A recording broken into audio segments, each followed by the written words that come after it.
నాయనార్ల గాథలు. అనయారు నాయనారు. వెదురు కొమ్మని కొట్టి, కాల్చి, దానికి రంధ్రాలు చేసి, అవసరమైన విధంగా చెక్కితే కాని మధుర స్వరాలు పలికించే వేణువు తయారు కాదు. బహుశా ఎన్ని బాధలు పడింది కాబట్టే ఆ మాధవుని పెదాలని ముద్దాడే అదృష్టాన్ని పొందింది కాబోలు. ఓసారి గోపికలంతా కలిసి కృష్ణ పరమాత్మతో వేణువుపై తమకున్న అక్కసుని వెళ్ళగక్కారట. స్వామి, మేము నిన్నే నిరంతరము చూస్తూ నీ ప్రేమ తాదాత్మ్యతని అనుభవించాలని తపిస్తూ ఉంటాము. కానీ నీవు మాత్రము మాకన్నా ఆ వేణువే ముఖ్యమని నిత్యం నీ దగ్గరే ఉంచుకుంటూ ఉంటావు. దాన్ని చూస్తుంటే మాకు చాలా అసూయగా ఉంటుంది తెలుసా అని. అప్పుడు మాధవుడు అన్నారు, ఆ అదృష్టం ఆ వెదురు వేణువయ్యేందుకు పడినటువంటి బాధలు, చేసిన త్యాగాలే కారణమని చెప్పారట. వేణువు అంతటి ధన్యమైన వాయిద్యం, హరిహరులిద్దరికీ ప్రీతికరమైన వాయిద్యం. అటువంటి వేణుగానంతో పరమేశ్వరుణ్ణి మెప్పించి ఆయన దర్శనాన్ని పొందిన ధన్యజీవి అనయారు నాయనారు. పశువుల కాపరులకి ప్రకృతిని మైమరపింపజేసే నాదమేదో పరిచయం అవుతుందనుకుంటా. ఆనాడు గోవుల్ని కాసిన నందనందనుడు తన మురళీగానంతో ప్రకృతిని పరవశింపజేశాడు. ఆయన గానానికి మురిసిపోయిన పశువులు మోరలెత్తి ఆ గోపాలుని చుట్టూ గుమిగూడేవట. నెమళ్ళు పరవశించి నాట్యమాడేవట. భ్రమరాలు మకరందం కోసం పువ్వులను ఆశించటం మాని గోపాలుని మోము చుట్టూ పరిభ్రమించేవట. ఆ మధురానందుని ఆనందలీలని శివభక్తుడై చూపాలని ఆ స్వామి తలపోసారేమో అనిపిస్తుంది అనయ నాయనారు కథని చదివితే. తమిళనాడులోని సుప్రసిద్ధ శివాలయాలలో తిరుచి జిల్లాలో ఉన్న తిరుమంగళంలోని సామవేదేశ్వరుని ఆలయం ఒకటి. 4 వేదాలలోని సామవేద సారమే ఈశ్వరుడై సామవేదేశ్వరునిగా, అమ్మవారు లోకనాయకిగా పూజలందుకుంటున్న దివ్యస్థలి.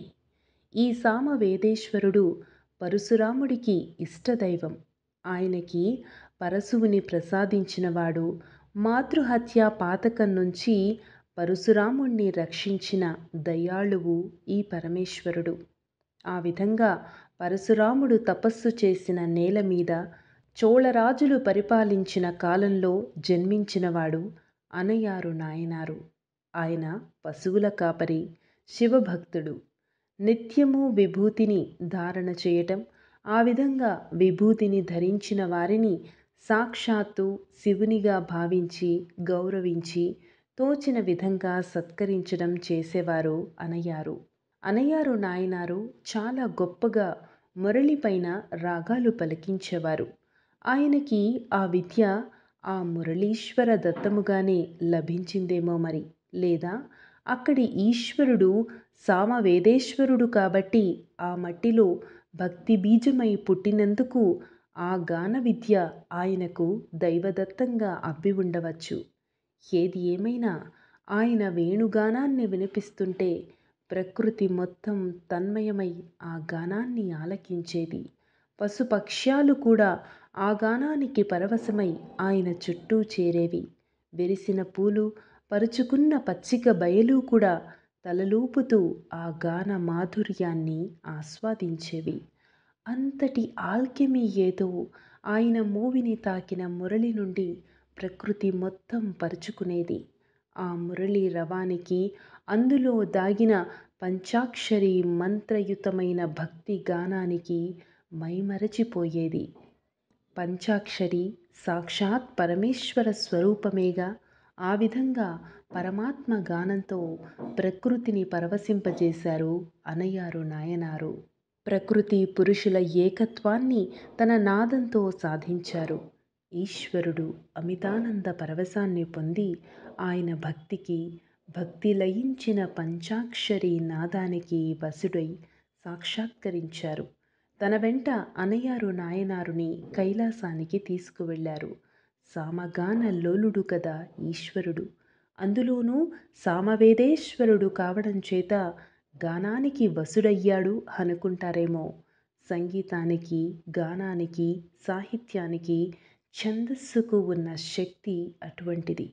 ప్రతి అక్షరము కూడా ఒక దేవతా స్వరూపమని మన సనాతన ధర్మం చెబుతోంది. కనుక మన ధర్మాన్ని రక్షించుకుంటూ, మన భాషని, మన సంస్కృతిని కాపాడుకుంటూ, ఆ దైవాన్ని సర్వస్య శరణాగతి చేస్తే తప్పక ఆ ఈశ్వర కృప మనకి సిద్ధిస్తుంది.